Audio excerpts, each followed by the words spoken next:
What's up, my brothers and my sisters from another mister? Today we're going to do a first story comic book review of Haunt issues number 1 through 5, where Unholy Possession, Espionage, and Mayhem is unleashed with Hunt. He is unfortunately dragged into a world of murder and espionage. This is an awesome first story arc to get into. Brought to you by Rated Comics. Before we get into the content, timestamps are in description if you wish to go from issue to issue. Also, link in description if you wish to add this comic book and or any of our other comic books / Rated Comics exclusives to your comic book collection. Support the art, support the industry. If you like the content we're throwing up, you know what to do. Like the video, subscribe to Rated Comics YouTube channel, where we do awesome comic book reviews and comic book related content like this. Last but not least, let's get into the content. Now, before I go into the content, just letting you guys know, Haunt is a character in the Spawn universe, a character that ties into the Spawn universe, and also this came out in October 2009. So going back old school a little bit, but you know, I wanted to get into because somebody in the comment section wanted me to cover more Haunt stories, and after reading this, it's definitely worth the upload.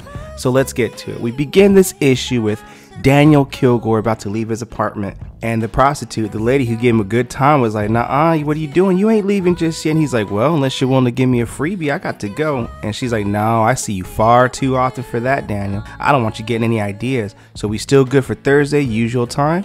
He tells her, "I don't know. I'll call you." So as he leaves the building, smokes a cigarette, walks into the church, it is later revealed that he's a priest, and this guy Kurt is waiting for him and tells him, "You're late." "Screw you, Kurt, I'm here, let's go." So Kurt goes into a confession. "Forgive me, Father, for I have sinned," Catholic Church. And Daniel's like, "Man, just cut it, just tell me what you did. I don't need all the pretense, just get this over with." And Kurt's like, "Come on, man, just don't do this to me. I want to do this the right way. I want it to feel right when I do this. Can we do it right?" Daniel's like, "Fine, whatever, man, just get on with it." So he starts off with his "Forgive me, Father, for I have sinned." He asks him, "How many men have you killed this time?" "Not many." So we go into this flashback, what I believe is Bolivia. Kurt wakes up inside a bag. He doesn't know where he is. Something's wrong as he cuts himself open from the bag, and someone over the intercom over the voice tells him, "Well, what is it?" Kurt tells him, "I'm outside. They should have brought the bodies inside where the testing is done. This doesn't feel right. I'm in some kind of massive grave." "Well, hold your position while we report in. Stay put." And Kurt's like, "No, I can't. No time. If we're going to make this extraction, it has to be now. The target is far too important, and I'll report when I make contact." So he does his James Bond ass-kicking alpha stuff. Zip ties, kicking ass, alert, perimeter, breach of security in Sector 4. And Kurt's like, "Damn it, man." Gunshots go off, and he has to duck and dodge and use the other people for his protection. So all this blood and brutality is going on, and this is definitely awesome to look at. Someone over the intercom is telling Kurt, "Well, what's going on? What am I hearing? Am I hearing what I think I'm hearing?" "Yeah, it got ugly, but I got it under control." "Control?" says the intercom. "Yeah, control. Hostiles are down. I think I've neutralized all perimeter guards. I've acquired a key card. It's not pretty, but I'm on my way." No, that does not look pretty. So he goes and uses a key card. He tells the intercom that he's in, and he tells the intercom, Kurt tells the person over the intercom, "Tell me what we're seeing here, boys. I'm flying blind here." And the voice communication tells him he's at the checkpoint, Kilgore. "Infrared shows 2 more squads headed your way. You've got minutes at best." So as Kurt opens the door, he sees Dr. Schillinger. "We need to move now," says Kurt. "Oh," says Schillinger, "you are the American? Come, they will notice that I'm gone, and we have to make a quick stop at a wing stop." No, not a wing stop. He has to take a subject that he can't leave without, and Kurt's like, "Hurry." And Schillinger tells him with the subject, he's responding to the treatment better than most, and to lose him would set his research back years. And Kurt's like, "How big of a body is this? It can't slow us down too much." "Body," says Schillinger. "He is very small. I believe his youth has made him more receptive to my treatments." And Kurt is shocked to see all these people just deformed and mutated on. And also, I love the foreshadowing of the Haunt logo right there behind them all. "Amazing, isn't it?" says Dr. Schillinger. "Just look at all that I've accomplished." And Kurt's in disgust. And by being in disgust so much, he shoots him and blasts him. earpiece, somebody over the earpiece asked her, what's going on? Was that a gunshot? Do you still have Schillinger? He's dead. Kurt, are you crazy? We need him. We've got a lot riding on him. Admin will have your ass for that. They don't know what he's been doing. I don't care about that. They'll understand when I do. So the better side of Kurt is kicking in, and he tells the people to follow him. Stay close, or at least try to, and can you understand me? Whatever, just follow me, because he's in a different country. So this secret assassin lady goes down to dead Dr. Schillinger's body and takes away his notebook in that bag and leaves the scene. And keep in mind of that notebook. So Kurt asks the earpiece, how we doing, guys? They're right on top of you, Kurt. We're almost there, but you're going to be on your own for a bit. Well, I'm ready for them. Throws out the grenade. And just goes in like a 1990s Arnold Schwarzenegger movie kind of, you know? Kind of gives you an idea how old I am. So back to the confession, Kurt tells his brother, we do this a lot. I go on a mission, I know I'm doing good, but it doesn't feel right. But this time it felt right because I saved a lot of people. The soldiers were just taking orders that I killed, but I feel guilty about it, and I always will. And Daniel's like, man, what do you really want from me, man? I could tell you to repent, but what's really the point? I heard your confession, so are we done yet? And Kurt's like, we can be. Hallelujah, says Daniel. So it's later revealed that Kurt and Daniel are brothers when Kurt tells Daniel, mom's been worried about you should call her. And Daniel's like, hold up, don't get it twisted. That in there, I do that so some other poor priest doesn't have to carry the burden of my brother's sins. Outside of here, you don't exist to me. You're dead to me. And that's pretty... wow, that just gives you definitely establishes the relationship they have. So outside, Kurt feels that someone's telling him, and he feels like he's being followed, and he knows it. So he reaches in his jacket for a piece, and before he could take it out and do his action, the lady in front of him injects him and puts him inside the truck with these other hitmen. So there he gets brutally beaten. Damn it, man, you think this is fun for me? And this guy establishing that he knows Kurt. Give me a break and just tell me where the damn notebook is, the Dr. Schillinger notebook. And Kurt's like, I don't know what you're talking about, man. Kilgore, you know how this ends. Don't let it come to that. Schillinger never let that notebook outside of his sight. You killed him, now it's gone. Where did you hide it? Bro, I did not hide it, okay? That's what Kurt's saying. And I don't know who hired you for this, Frank, but I assure you my people can afford much better than you, and will after I bring you in. So have fun with your hands while you still got them. And Frank's like, man, that's just rude, man. So he goes outside, tells this evil lady that Kurt's not giving me a damn thing, and he claims he doesn't know where the damn notebook is at. So she tells him, numb him from the waist down, cut off his member, and make him watch. And if he doesn't tell you after that, then he never will, so kill him. In Mortal Kombat, do not get any fatalities from that, alright? So at the funeral, we see Daniel Kilgore and his mom throwing roses at Kurt's grave, and we can only imagine that the man carried out his order. We see Kurt telling Daniel, just promising you'll go see her. And Daniel's like, you know I cannot do that. You have to. She could be in danger. And he's talking about having Daniel see his wife because the people that killed him will definitely go after his wife, Amanda. So he tells Daniel, you have to see Amanda. Whatever there is between us over her, you, and me, and her, I don't care. This is more important. The people who killed me will come after her, and they're looking for something I didn't have. So you have to make sure Amanda is safe. I don't have to do a damn thing, says Daniel. This is all in my head. I'm telling myself to go see Amanda because deep down, that's what I want to do. She's not in danger. You're not even here. It's just my guilty part of me or my conscience telling me about this. And Kurt tells Daniel once again, you have to see her. She's scared. Mom's leaving tonight to go back home. Amanda will be alone. Just do it for her. Okay, fine. Just stop talking to me. Mom's coming and I don't want to scare her. So their mom approaches and he doesn't what? The mom's seeing that he's talking to himself or Kurt, but she won't notice that when she comes in the car. So Daniel knocks on Amanda's apartment, and you can tell by their conversation when she invites him in, there's no dialogue, little to no dialogue. It's just awkward silence and discomfort. And she doesn't want to talk to him. He doesn't want to talk to her. He gets her some coffee. He drinks. They drink. She drinks. And it's just... you can tell they have no relationship, and he's like, okay, well, let's just cut the stuff out, then I'm gonna go, it's late. No, wait, Amanda says, please don't go. I've been taking sleeping pills, and with Kurt, I can't really sleep without them, and when I sleep, nothing wakes me up. So if this building catches on fire, I would sleep through that. So please stay. I just can't be alone tonight. That is the most conversation they had, and that took a lot of courage to say that. So out of respect, okay, he sleeps. Daniel sleeps at the apartment. On the couch in the living room, Kurt tells his brother Daniel to wake up, and Daniel's like, what do you want? You need to get Amanda out of here. You need to get her out right now. What? Screw you. You're not here. I'm just imagining because of some idiotic piece of me misses you. And these two hitmen enter the room and they tell somebody over the earpiece that we're in. We'll let you know when we're on the way over, okay? And Daniel wakes up like, get out of here. I'm calling the cops. And these guys are like, really? Shoot this asshole. And Kurt tries to save his brother's life. So they shoot Daniel. And before the bullet impacts Daniel, somehow Kurt phases into Daniel. The living and the dead go in and it turns into this phase. And this phase is how Haunt is born. And look at that mark. And Haunt is ready to do some action. So he goes, attacks the man. These bullets just shoot him Haunt. But you know what? The bullets just dissipate, dissolve. It doesn't have any effect on it as he decapitates their head. And guess what? So Daniel asks himself after he decapitates the head, Kurt. He talks to Kurt and Kurt's like, yeah, I'm here. Okay, so Daniel's like, so maybe I'm not so crazy after all. And that's where we end this issue of Haunt.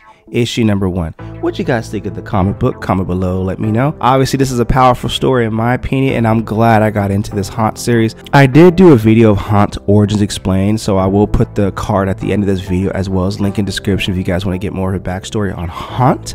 But I'm definitely in. Give me some time. Not only will I be covering Haunt, the series in completion, I will also be covering Sam and Twitch in its entirety on all the Spawn series. Spawn, King Spawn, Gunslinger Spawn, and the Scorched. We begin this issue exactly where we left off in issue number 1. Haunt murders these men and he looks at his hands all bloodied. And Daniel tells Kurt, because they phase into one another, how am I doing this? How can I hear you in my head? What is this stuff? What is going on? And Kurt tells Daniel, look man, we don't have time for this, Daniel. I heard those men talking to someone in the earpiece. We got to go to his head. So when Haunt goes over to the decapitated head, he picks up the earpiece from within his ear. On the other end of the earpiece, you're like, what the hell's going on? Your orders were to bring her in alive. Talking about Kurt's wife, Amanda. And Kurt tells his brother Daniel, I can move us easier if you stop fighting me. Go limp. Don't fight this shit. Just let it happen. Go to the window, open it, and let me do my thing. And Daniel's like, I don't understand. What are we doing here? There's no time to explain, says Kurt. It's funny the inner turmoil that they face with one another, that they're battling with one another, but how to do because they're complete opposites. One's a former secret agent in espionage. The other one, he's a priest. And come on, father, you're a priest. So where's the faith at? Jokes aside, Haunt jumps out the window and Daniel just screams his butt off. And when Kurt lands, Kurt tells him, stop fighting it, just go limp. And then Daniel realizes, wait a minute, did we just jump out of a building? And Kurt's like, look, I do this kind of stuff all the time. I ain't got no time to explain. Those guys had to be nearby because their receivers don't. There we go. There's the van that they were communicating with. And the 2 men in the van are just waiting for the 2 assassins to come back so they can get on with it. So these 2 guys in the van are like, man, I swear if these 2 guys are banging, we got a mission to do. Hurry up. So one of Haunt's spikes from his fingers goes through this guy's back of the head, out through his mouth, and that is a cool shot right there. So the other henchman gets out, shoots him, and Daniel tells him, trust me man, that doesn't work. Even though they don't know it at the time, but if you watch the Haunt Origins Explained video, that's the ectoplasm fighting it off. And Kurt tells him, Daniel, why are you talking, man? So after Haunt does this thing, Daniel's like, what does it say about me that I'm already getting too used to this? We just killed 4 people already. And Kurt tells him, I've been telling you stories about this stuff that I've been doing this for years. Maybe you develop a stomach for it after hearing me all this time. Daniel's like, well, what do we do now? And Kurt tells him, well, what we do is we can't leave these bodies in the alley, throw them in the van, and we got to call the cleaner. And Daniel's like, wait a minute, you know people like that? Yeah, just call the number, say the address, this guy's a professional, it'll be easy. So in this panel right here, Daniel opens the door and it's the cleaner wearing all black John Wick style. Step aside, let's see what we got here. Says the cleaner, this ain't gonna be easy. You said there's more in the alleyway? Yeah, there was 2 more, but I stuffed them in the van so they'll be out of sight. But before he can finish his sentence, he puts him in a chokehold and asks him, how did you know to call me? Kurt Kilgore told me to call you. He's dead, you son of a bitch. But Kurt was my brother, says Daniel, and right away the cleaner gets all teary-eyed, obviously establishing that he has history with him too. So the cleaner tells Daniel he was my brother too. He hugs Daniel, and Daniel tells him the situation. Look, Kurt's wife is sleeping in the bedroom. She took out these pills and she'll be out until the morning, so we only got a few hours to get this shit cleaned up. And this is weird coming from a cleaner who cleans up dead bodies on the regular. He's like, I'm sorry man, this is unusual for me. I'm a very emotional person. A teddy bear, an emotional teddy bear cleaning up dead bodies as an occupation, I find that humorous. So the cleaner tells him, look man, if you say we got a few hours, then I'll get this done in a few hours. You are in the hands of a professional. She'll never know I was here. So Amanda wakes up in the morning. Oh my God, what do you think you're still doing here? And Daniel's like, oh shit, well look man, I had a rough night. If you're bitching about my smoking, I'm sorry about that. And Amanda intends to bitch at him about his smoking, but she, you know, turns a better emotional side and tells him, look, I didn't mean to snap at you like that. I really appreciate you spending the night here last night. It was very kind of you. And I would invite you to go out to breakfast or something, but I'm already late for work. So Daniel's like, no, it's okay. I got to go to church anyway. So, and you see them parting ways. So Kurt tells him, what are you doing? You can't leave her like this. She's in danger. You have to go watch her. They could be watching her. We have to keep her safe. Damn it, Daniel, get back over there. Do your job. Stop telling me what to do, says Daniel. And because he's talking to his dead brother, it makes him look like a completely insane person in the streets. So Kurt begs his brother Daniel to do the job, and Daniel's like, no, I can't. I'm sorry. This is crazy. I spent all night at her place. You know how much I hate her, and you know how much I hate you. And why would I ever do anything like that again? After all the stuff we did last night and all the killing, newsflash, I don't want to help you. I hate you, and I hate Amanda. You have no idea how hard it was for me to see her again, and not to mention the killing. Find someone else, says Daniel. And Kurt's like, but you're the only one that could see me. And Daniel has had enough. Leave me alone. And then this elderly lady goes up to him. Good morning, Father Kilgore. Are you okay? No, I'm fine. Just back away from me before Father Kilgore goes crazy on you too. Cray style. So he goes into the church and he has to go see the head father, Father Pearson. And before he opens his door, he tells Father Pearson, I know how you've been concerned with me spending nights away from the church. And when he opens his door to go into his office, he finds Father Pearson disemboweled, murdered in his office. And all he could do at this point is grab his cross. And this guy Cobra goes up behind Daniel Kilgore like Backstreet Boy status, like, tell me why ain't nothing but a disembowelment. No, he didn't say that. He just say, hey, tell me where you were last night, Father. Tell me more in your self-confession story. And I don't have a lot of time, so tell me everything you know. And Daniel's like, well, who are you? And Cobra tells him, don't worry, and just don't back away. There's no way for you to run. As he reaches for his cross, Haunt's ectoplasm kicks in. And Daniel's like, where'd you come from, Kurt? Well, you'd be glad to know that I never left you, and this guy will murder you. I don't even know if I can fight him off. Like it or not, brother, you're involved in this. Great, that's just great. Now here's the thing, his knives are laced with poison, so a few cuts from him will kill you in minutes. Let me take control, don't fight this shit, just let it happen. And if you tense up, it's only going to slow me down in this battle. So Haunt and Cobra go at it, and this guy Cobra clearly has quick reflexes and kicks Haunt in the stomach. And Kurt tells his brother again, what are you doing? Why are you tensing up like this? Leave me alone. And Daniel's response to Kurt is, I'm not fighting you. I'm letting you take control, Kurt. And even though Daniel's conversation is clearly with Kurt, Cobra thinks he's conversating with him. Yes, you are. And Daniel's like, I wasn't talking to you. What are you doing? And even though he's talking to Kurt once again, and Kurt tells him, just trust me, let me do my thing. Cobra's like, if you're talking to me, you know what I'm trying to do. I'm killing you. And Daniel's like, I wasn't talking to you, bro. And he kicks him in the face.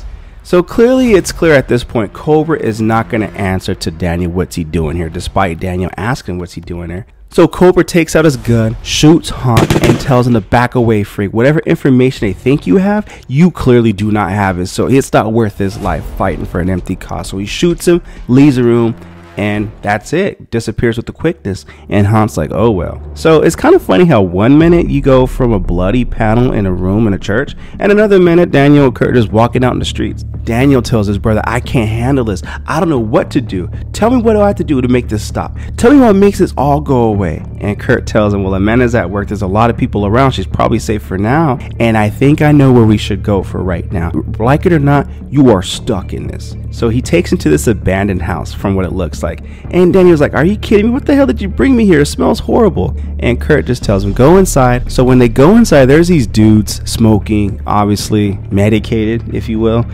But one thing is, look, man, I don't do drugs, but you got to notice the spawn bong. I don't do drugs, but I kind of do want a spawn bong now. I mean, do you want a spawn bong? I want a spawn bong. Okay, enough of the spawn bong. Anyway, so Kurt tells him, look, we have these people here. They're compensated because they think this house is an inheritance. We chose those two because we knew that they would stay so medicated and never notice all the people going in and out. So they don't care. This is a weird place, says Daniel. Well, just go to the master bedroom and go to the closet and don't ask any more questions.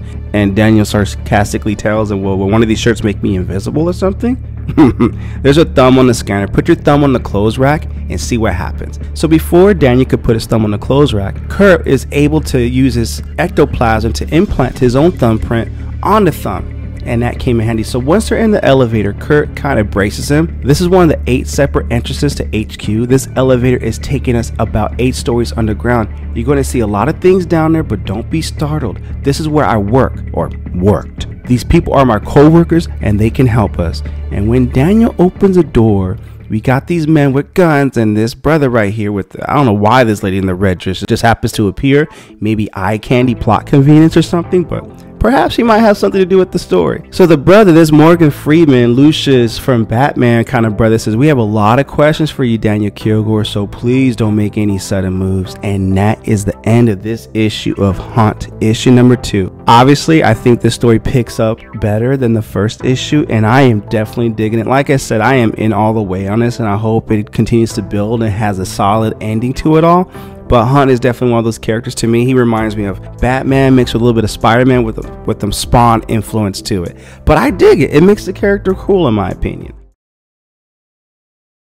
We begin this issue exactly where we left off at issue number 2. Daniel and Kurt go into this house, this abandoned house, go down the elevator in the secret button that's inside a closet, get downstairs, and Daniel is met with men with guns. And Kurt tells him, don't panic, just tell him that you need help, that's what you came here for, don't make any sudden moves. And Daniel, not being, accustomed to all this, he makes a sudden move and tells him, hey, people trying to kill me and I need... And Kurt's like, man, I told you not to make any sudden moves. So he gets met with a dart in his forehead, passes out from the tranquilizer, wakes up, and Kurt tells him right on his bedside in a jail cell, I told you not to make any sudden moves. They parked us in here until you wake up, and they'll probably come get us. I mean you, since Kurt's already dead, they'll probably come get you soon. So Daniel asks, who are these people in his jail cell? And Kurt tells him these are homeless Bolivians. As far as he can tell, they were the subjects of Dr. Schillinger's experiments, and that's from issue number 1. And that was the mission that Kurt told his brother Daniel when he went to him in confession in the first issue. So Kurt continues to tell Daniel, I guess they're keeping them in here in HQ until they know if they're okay. But from what I can tell, these are not the affected bunch. The ones that were worst, much more affected, they're probably keeping them somewhere else, trying to help him out. And Daniel asks, are they dangerous? And this eerie looking woman does this thing, and she just looks at him like kind of possessed and creepy and eerily and says, Hunt. And then Kurt's like, what did she say? And Daniel's like, yeah, what did you say? I know you. I can see him. The one truly not here. The one who saved me and the rest. He has passed into the next realm, but he has not left us. He remains with you. Bound, the two of you are connected by blood. Your two souls intertwined. 2 lives mixed into one. And Daniel's like, well, can you see my brother? And Kurt's like, shit, this is some shit right here. She spits and she draws the symbol of Hunt into the ground. I see the hollow space where a man was, a spirit not meant to be here, bending all that is to remain here. I see an unnatural being tethered to a realm he should have left behind. He's stuck here, but this is the nature of things. When our time comes, we pass on. The lives we live leave an imprint on the world. Our energy remains for a time, but quickly spirals out of existence. A second death, more permanent. But your blood binds you. Your life feeds his spirit, protects it, forms a barrier between this realm and the next, which keeps him here. Hunt. That is who you are. You keep this one here, his life depends on you, but I think very soon your life will depend on him. That's pretty creepy. So we go into this next panel right here where a creepy woman comes in, but she's kind of creepy hot. So she goes in and she just lays it all out on the table like, Daniel, we know everything about you. We know you're a priest at St. Patrick's on 5th. You've been there for nearly 6 years, but you're still an associate pastor. You keep to yourself, you don't have any friends, you eat 2 meals a day, sometimes 1, but never 3. You see the same prostitute an average of 3 times a week. Hey, a brother's trying to function. Anyways, you pay for this by stealing money from the church. Okay, that ain't cool. She gives you a discount for hearing her confession, which you recently began making her do before your session begins, because somehow that makes you more. Anyways, let's cut the shit. I want want answers. Our agent, your brother, saw you on the regular basis. We keep track of him, and yet, and before we even get into how you got into this ultimate ultra secret place, you recently called one of our employed the cleaner. Please explain how you get that freaking number, and please explain the body that you had that cleaner dispose of. So Kurt looks at Daniel like, yeah, tell him everything. And Daniel's like, okay, fuck it, I'll tell him everything. So as he begins to tell her everything about Kurt being killed, the ghost of Kirk is still with him, this lady just thinks it's some bullshit, so decks him in the face, breaks his nose, and she thinks this is a waste of time, and she leaves with the director and tells Daniel, when you're ready to talk, then you come back. So it's kind of funny. Daniel's pissed, and Kurt tells him, truth be told, I knew Beth was a bit of a hothead, but I never could have guessed she decked you like that. Sorry about that. So other scientists have a conversation that they see Daniel, Kurt's brother, like there's no way this guy could be an agent of the other side. So they have their own theories as to why he's here. So the guard escorts Daniel into his cell and tells him lights out in 20. He just leaves, and he's just sitting in sorrow and darkness and pity, and the girl goes up to him, you are not now. He just tells her, no, just go home, go home. Well, she is home right now, but he tells her to get away. She gets away, he falls asleep, and Kurt tells Daniel to wake up. Wake up. Yo, damn it, Daniel, wake up. And it's that guy who tortured Kurt in the first issue with the tranquilizer ready to put him lights out. He wakes up after being injected, and the guy tells him, after that kicks in, you're coming with me. Don't matter to me if I have to break your arms before then, and please, for your brother's sake, be smarter than your brother was. We want some damn answers. But this guy transforms into Hunt.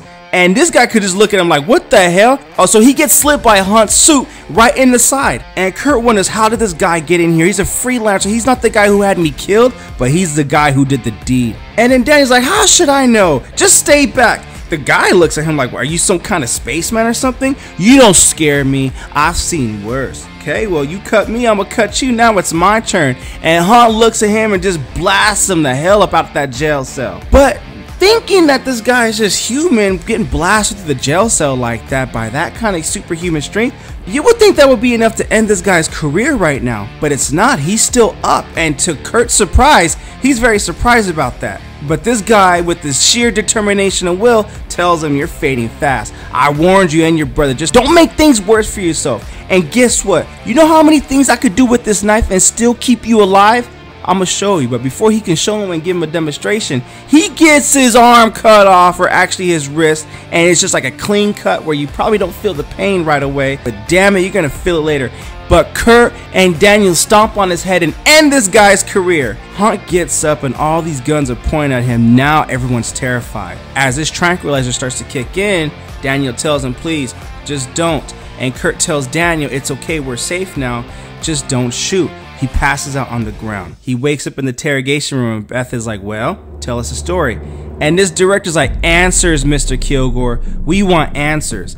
So the director tells him, you killed multiple assailants at your brother's apartment. You knew who to contact and you knew how to contact the cleaner. We now know that your boss, Father Pearson, has been murdered. You gain access to this facility through means that we cannot easily ascertain. Now we have a freelance interrogator who also gained access to HQ through unknown means that you murdered using some sort of bodysuit that appears to be, for lack of a better word, magic. Can you even begin to explain these events? So Daniel tells him, listen, look, it's Kurt. His ghost is with me. He's here. He helped me kill those men. He told me how to contact the cleaner. He brought me here. It's all him. That suit, it's him. How else could I do these things? I don't know what more proof I can give you. Initially, they look at him like, okay, we don't know what to believe. Director's stance is like, sometimes the simplest explanation is usually the correct one. He gets up and leaves. And Kurt tells Dan, yeah, that was director's stance, and he's the man of very few words, and I never really got along with him, but you really must have spooked him because he believes you. And Beth, on the other hand, just has her arms crossed and just not believing it. And Daniel asks her, so do you believe me? And she's like, no, I don't accept this. I've seen stranger things than that goose suit, but that doesn't mean I'm going to sit here and let you tell me that ghosts are real. It's just not going to be that easy. I need proof that Kurt is with you. So she tells him, prove it to me. Prove that Kurt is here with you. Have him say something that only I would understand, that only he would know. And Kurt tells Daniel to tell her Autumn leaves, and he does it. And when he does that, she bursts into tears.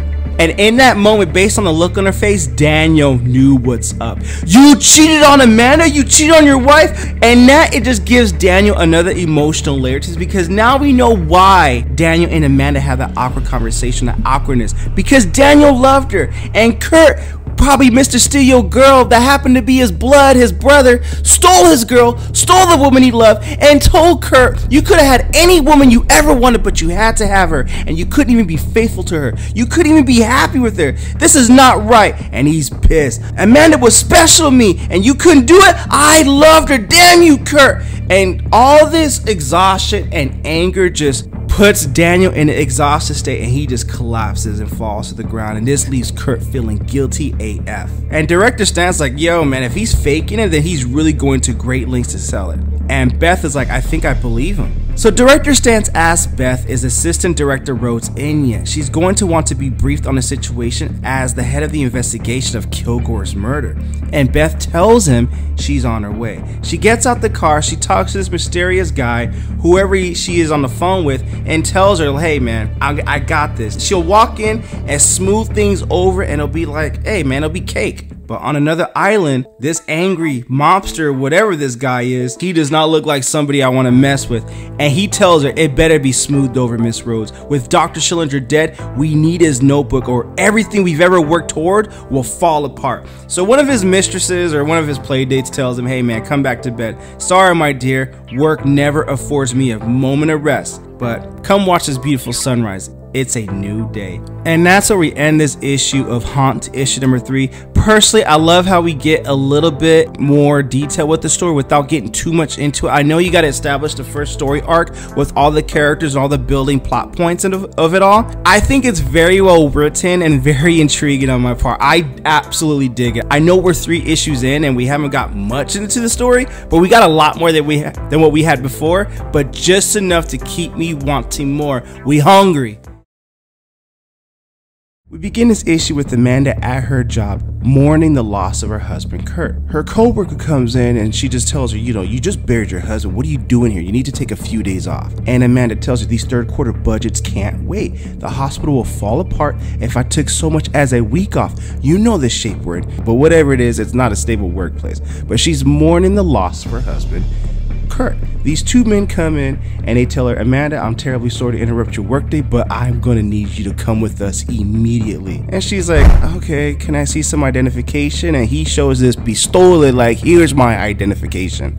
So Daniel enters Director Stan's office and they look at this guy who's mutated in the room, studying him. So Director Stans tells him, I want you to see this. This boy represents the years of Dr. Schillinger's research, the man Kurt killed on his mission. He was reanimating dead cells in cadavers, and he had stumbled upon this potential for eternal life, or at the very least a way to extend life. We sent Kurt in to extract him. Schillinger had been working for a militant group in Bolivia. He never told us that he began testing on human subjects. Apparently, he was moving things forward with his research. So this poor boy's life is ruined. Look at him. He took his humanitarian research and started to militarize it. I don't blame Kurt for what he did by killing Dr. Schillinger, but please make sure that he knows that. And Director Stans continues, even though this boy is mutilated like crazy, I mean, he's as strong as 10 men, but the areas of his body grows, but he feels no pain. I shudder to think what could have happened if this were to fall in the wrong hands. The military applications for this technology are nearly limitless.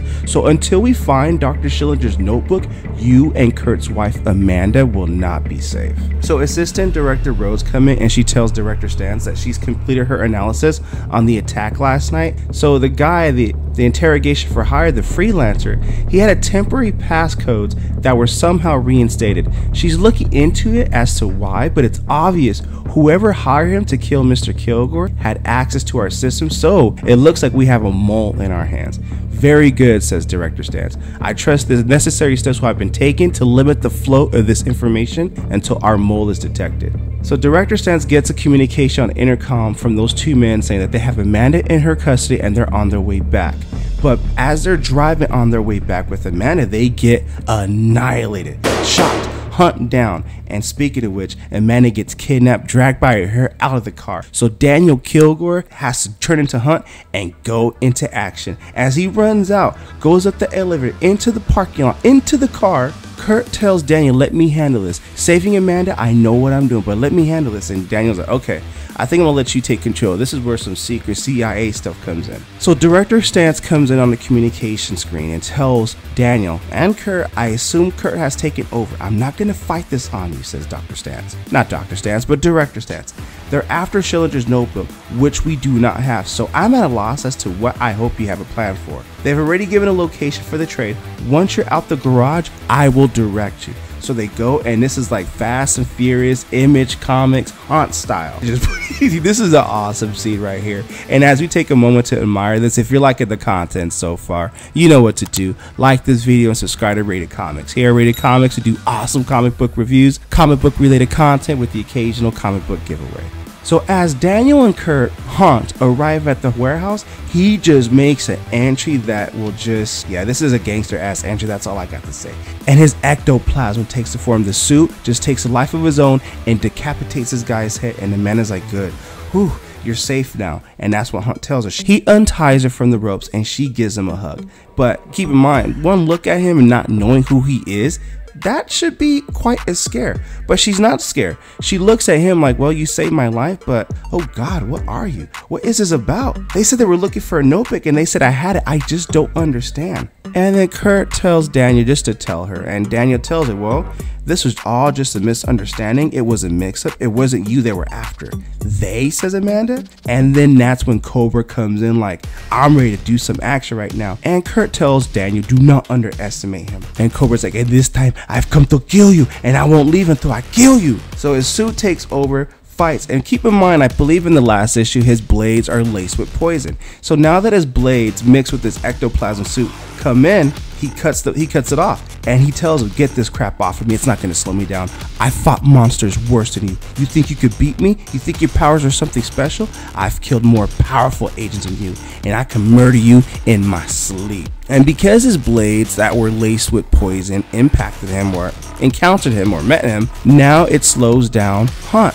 He gets slow, tired, and weak. And as he tries to fight this off, his suit takes on a life of his own and just impacts right there. And yeah, I'm just gonna take a moment to admire. That's pretty sick art right there. And that is enough just to, you know, go down for the count.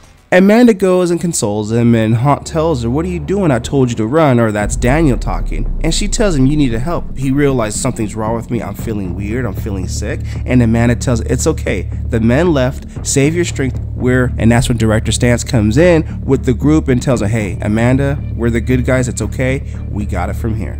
So Daniel wakes up back at HQ. Amanda's in protective custody until they know that she is safe. So Director Stantz tells him that we told her that it's all a misunderstanding. She was somehow targeted by mistake, but she still had no clue as to Kurt's real life occupation, and she didn't recognize you. So it all worked out for the best, and we have to keep it that way. So the doctor does more tests on Daniel, and he tells him we're still at a loss to explain it, but your iron levels in your blood were severely depleted. Your lungs weren't absorbing enough oxygen. Your blood sugar was incredibly low when you were brought in. Your system was extremely drained, but everything seems to be returning slowly, but at least to normal, but at a slow rate. As far as we can tell, that suit is draining your power. I would advise you against using it long term. And Daniel's like, come on, don't give me this shit. But Director Stantz like, Daniel, I know you got a lot on your mind right now, but this all hinges on that notebook. Schillinger's notes records of his experience. We need it. They're after it. No one connected to Kurt is going to be safe until we locate it. Do you know anything? And Daniel's like, nothing. Kurt doesn't even know what we're talking about. And that girl, the one who came in earlier, I couldn't think of her name real quick, but the director Rhodes, she's at perplex and she doesn't understand. But meanwhile, Cobra, he's getting treated by this guy, Mr. Her, and he sustained considerable facial damage. He can't talk, but he can sure as hell listen, and Mr. Her is like, that will be enough. I do not accept failure, Mr. Cobra. You messed up, and I hope that you recognize that after years of loyal service, these last few days you failed me twice, and I can't but help feel I should have left you to die. Nevertheless, here you are. I made a considerable investment in you, and I plan to recoup that investment. but don't consider this a second chance, my friend. Make no mistake, this is your last chance. So as he leaves, this girl enters the room and tells Mr. Herc, I know you don't want to be disturbed, but this seems important. There aren't exactly a lot of people who have your cell phone number. So he takes the phone and tells the girl over the phone, do you have any clue who you're speaking to? And this better be good. The person on the other end says, I have an idea how dangerous you are, but does the name Schilliger mean anything to you? And he's like, I'm listening. Good. I have the notebook you've been looking for. If you're looking to buy, I'm looking to sell. And this sexy, sexy daily agent tells him all this juicy information, and that's where we end this issue of Haunt. Issue number 4. What do you guys think of the comic book? Comment below, let me know. Like I said, I think this gets better and better, and I'm loving this so far. Link in description if you wish to buy this comic book to add to your comic book collection. Support the art, support the industry. We begin this issue with Mr. Herc talking over the bed of Cobra, where he just successfully had surgery, but he tells him that they found the notebook that the seller contacted him about. And he was like, well, all this time that you were haunting Daniel Kilgore, shaking at least the people that were close to Kilgore, it was a dead end. And he can assume some partial responsibility for that. So it'll make it easier for him not to punish Cobra for his failures. But the thing that makes him uneasy is the seller knows everything about him. Well, not everything, but at least she knows who he is. And it doesn't feel safe to him because he went through a lot of trouble for people not to know who he is, and only people very close to him know who he is. So it brings him a lot of discomfort. But as much as he hates it, this notebook is essential for his plans, and he has to have it no matter the cost. So in this panel right here, Daniel and Kurt woke up to Director Stantz, and he greets him, and he's glad to hear that everything is okay. And even though in the last issue where Daniel and Haunt merged together, it takes a lot out of Daniel, and Kurt realizes it. So Director Stantz tells him that they got an anonymous tip regarding Schilliger's notebook. There's a sale taking place later today. It's being sold to an unknown party. So he believes the unknown party was responsible for your brother's death, for Kurt's death, and all the trouble surrounding you lately. So we're sending a team to stop the sale and take all the parties into custody. And Director Rhodes, the mole being up in there, she tells Beth, I gotta make some calls and make sure my end is okay. So Beth tells her, go ahead, do your thing, I'll let you know if you miss anything. So Kurt tells Daniel, you have to tell him we're gonna have to see this through. There's no way about it, just do it. And Daniel's like, man, I am too tired of this stuff, I don't want to do no more. Kurt's like, ain't no way, bro, you gotta do this, and we're gonna do it. So Daniel tells Director Stantz, I don't know how to tell you this, but Kurt says we gotta see it through. And so Director Stantz tells him, look, I told you about this because I wanted you to know that this matter is gonna come to a close. I don't want you to get all bothered up and all riled up in it. And plus, remember what happened last time? So Kurt gets pissed, like, tell him that was me pushing you too hard. That's why all the iron deficiencies and you got phased out like that. I was driven stopping to save Amanda at all costs. Tell him I'm gonna take it easy on you. If I relax like we did before, you won't get hurt. So Daniel's like, look, I don't know how to tell you this, but Kurt's saying a bunch of stuff. So basically he's gonna say we're seeing it through and there's nothing you can do about it. I mean, even though they can, but it's like, okay, they know that Daniel's communicating with Kurt, the CIA agent, with all this. So Director Stantz is like at a hard press to let it go through. So Mike and Scott come in with their like the data intel guys, and they tell them that their voice analysis came in and it's confirmed that the person who called in on the tip of the cell going down is Mirage. And Kurt's like, oh my god, she's going through with it. And Danny's like, what do you mean? Turns out Kurt might know a little bit of something about Mirage. So they go to the meet down, and Daniel's like, okay, I heard what you said before, she's going through with it. What did you mean by that? Kind of like that meme. What do you mean by that? But anyways, so he spots her, Mirage, about to make the deal go down. Even though she gets catcalled and hit on, it's not the point of it. But Kurt tells Daniel that she's a former agent. She quit to go into business for herself. They've been working together before. She's a good person. All Kurt's doing is he's just worried about her.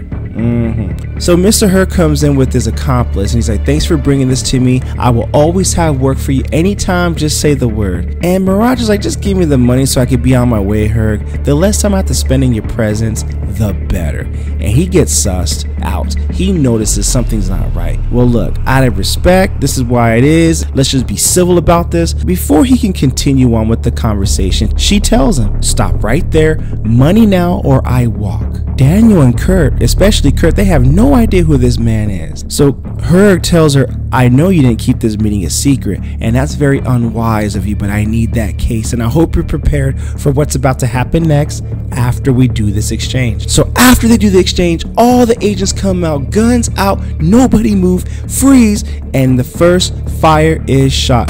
Herg takes cover, takes the ladies with them, and Mirage tells him good luck surviving this as she runs out 007 style. Hunt comes in, all shit has gone loose. Herg makes his way to the corridor ahead where the truck is parked, and he doesn't care. And even the girls remind him, we told you there was a bad idea, but Herg is like, look, I needed that notebook and it's too late for all this now. So Daniel tells Kurt, we're letting the bad guy get away, and Kurt's like, he's not getting away. His first concern is making sure Mirage is safe. So he does his haunt thing, and Daniel questions him, why are you trying to save her? We should be going after the bad guy. So in the midst of all this pandemonium, Kurt tells Daniel while he's doing all this, tell her to run. She's scared, she doesn't know who we are, but tell her to run. So Daniel obliges to Kurt, get out of here, go. And she goes, she runs. And Daniel tells Kurt, I hope she was worth it, man, because you let the bad guy get away with that notebook. And Kurt's like, trust me, man, our guys have it all under control. It's all good. So now Daniel's getting tired, and because Kurt is riling him up, maybe it's tiring Daniel out with all this pandemonium right here, Herg runs with these two girls, and Hunt finally catches up to him, slips him up, trips him up. After Hunt trips him up, Daniel tells him, game over, ugly. You're going to tell us who you are and what you're doing with that suitcase. One of the girls takes the gun and blasts Hunt in the ribcage. His ectoplasm suit defends it, slaps the gun, and he deflects it to where she shoots the other girl in the midsection. And Herg, we get to see a sense of compassion here where he tends to the girl's wounds. And Kurt's like, what's wrong with you? We still got some action to do. What are you doing, bruh? And Daniel's like, I can't breathe. I can't breathe. So Herg picks up the girl and he leaves the notebook behind. And that surprises the heck out of Kurt. So back in the lab, though, they get the notebook and it's all good. Daniel suffered a couple broken ribs, and Kurt tells him, hey, you know what? I guess we were kind of bulletproof in that moment, but when they shoot up close, it's like a bulletproof vest. It's just going to come through. So Daniel asks Kurt, who was that woman? Nobody. And the doctor's like, who are you talking to? I beg your pardon, because remember, they cannot see Kurt. And Daniel knows that that woman is another one of Kurt's affairs. And Kurt gets pissed, like, you have no right to judge me. You have no idea what my life is like, no idea what I went through.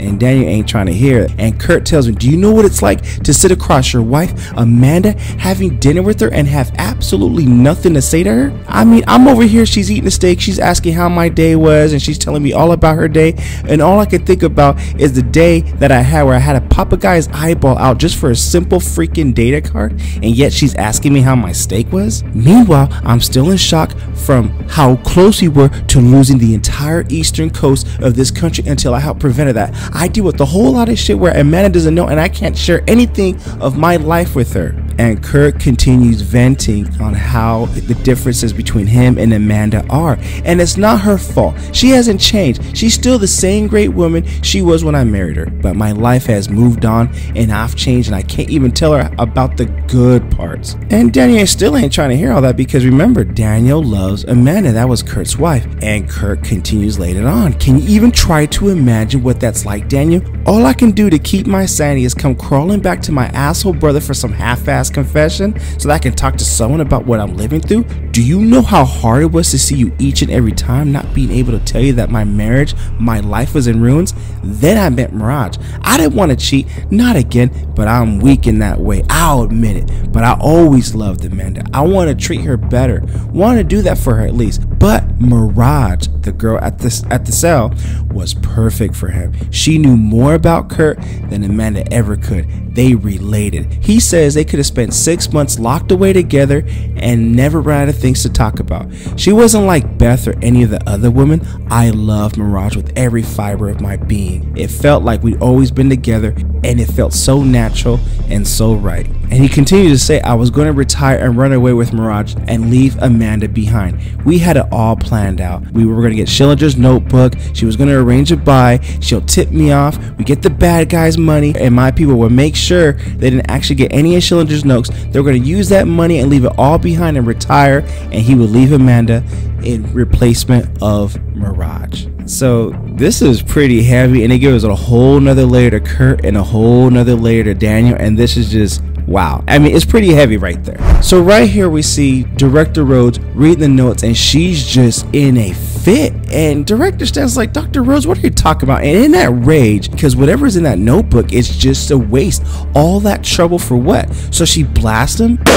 Beth comes in, sees the destruction, sees his head with the bullet hole in it, and she initiates a lockdown. There's a security breach. She repeats, lockdown now. An explosion happens, and she tells the guards, establish a perimeter and close off all the exits. We got a mole here. So Hunt goes up to her and makes sure that everything's okay. And she doesn't understand the situation. How can Director Rhodes do this? She had no idea that she was like this. She's met her mother. She's been to her house. They spent her birthday together. She was her friend. For her to turn on her own people like this, it doesn't make any sense. To think that she could have been working against us the entire time is unfathomable to Beth. This kind of thing doesn't happen. Sleeper agents embedded this deep, it's nearly impossible. Something is going on here, something big, and this is only the beginning. So in the next panel right here, as we get closer to the end of this issue, the end of this story arc, Kurt asks, do you have any idea why Beth would call you here? And Daniel's like, no. So when Beth gets there, she tells Daniel, look, after that explosion, we couldn't find anything on Rhodes where I'm responsible for cleaning up that mess in the agency. So she's a ghost. We can't find anything on her right now. Her home was stripped clean. It's like she never lived there. She was far too prepared for this. We're starting to believe she was a sleeper the whole time, and the agency is now connecting the dots on a number of cases she likely interfered with. This situation is staggering. So Daniel's like, well, what do you want from me then? What are you telling me all this? So Beth tells him, you're proving that you could be quite useful to us. I'd like to bring you in as a full-time agent, and there'll be, of course, a good deal of training. You need to complete that training, but I trust Kurt can help you along the way. And this is so weird. I take it that he's standing right next to you right now as I'm talking to you, and Danny's like, yeah, he is. So here you go. Here's your identification card. Keep it. You got 2 weeks to get your life in order while HQ is being rebuilt. I'll need you to report in by then. So Daniel's like, wait a minute, you just gonna assume that I'm coming in? Are you a little bit curious that I might have just turned this away? But what makes you so sure that I would have accepted it? So Beth tells her, Daniel, we know all the intimate details of your life. You have nothing better to do. I'll see you in 2 weeks. As she walks away, he looks at his identification card and tells his brother Kurt, well, looks like this is my life now. And he looks up and he smirks, and I think he's gonna kind of relish it. And that is the shocking finale of Haunt. Issue number 5, the end of the first story arc. Yeah, I'm looking for more. I'm looking forward to more of the story. But what you guys think of the comic book and the end of the story arc? Comment below, let me know. And also, link in description if you wish to add this comic book to your comic book collection, and or some of our other comics or Rated Comics exclusives to your comic book collection. Support the art, support the industry. Lastly, this review is sponsored by coffee. If you'd like to buy your boy a cup of coffee, link in description, or donate to the Super Thanks. But the greatest compliment you guys can do is by liking this video and subscribing to this channel. Thank you again for watching. Until next time.